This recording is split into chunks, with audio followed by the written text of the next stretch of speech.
My father came from Japan in 1905. He was 15 when he immigrated from Japan. He worked until he was able to actually build a store. Let me tell you a story in the form of a dream. I don't know why I have to tell it, but I know what it means. Close your eyes, just picture the scene as I paint it for you. It was World War II when this man named Kenji woke up. Ken was not a soldier.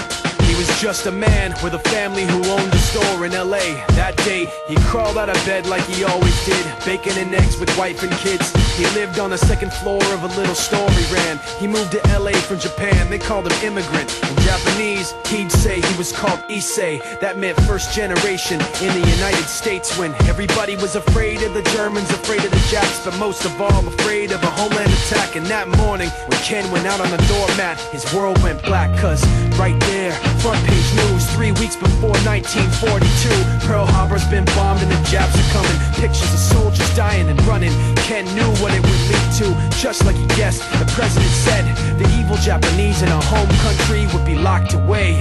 They gave Ken a couple of days to get his whole life packed in 2 bags. Just 2 bags, couldn't even pack his clothes. Some folks didn't even have a suitcase to pack anything in, so 2 trash bags is all it gave them. And when the kids asked Mom, where are we going, nobody even knew what to say to them. Ken didn't want to lie, he said the US is looking for spies, so we have to live in a place called Manzanar, where a lot of Japanese people are. Stop it, don't look at the gunmen. You don't want to get the soldiers wondering if you're gonna run or not, cause if you run then you might get shot. Other than that, try not to think about it. Try not to worry about it being so crowded, cause someday we'll get out. Someday, someday.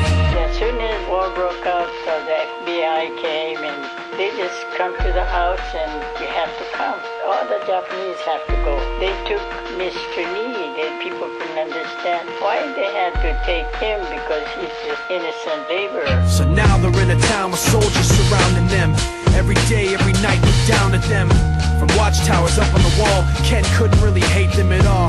They were just doing the job and he wasn't gonna make any problems. He had a little garden, vegetables and fruits that he gave to the troops in a basket his wife made. But in the back of his mind, he wanted his family's life saved. Prisoners of war in their own damn country, what for? And time passed in the prison town. He wondered if he'd live it down if and when they were free. The only way out was joining the army, and supposedly some men went out for the army, signed on, and ended up flying to Japan with a bomb. That 15-kiloton blast put an end to the war pretty fast. 2 cities were blown to bits. The end of the war came quick, and Ken got out. Big hopes of a normal life with his kids and his wife, but then they got back to their home, and what they saw made him feel so alone. These people had trashed every room, smashed in the windows and bashed in the doors, written on the walls and the floor, Japs not welcome anymore. And Kenji dropped both of his bags at his sides and just stood outside. He looked at his wife without words to say. She looked back at him, wiping tears away, and said, someday we'll be okay, someday. Now the names have been changed, but the story's true. My family was locked up back in 42.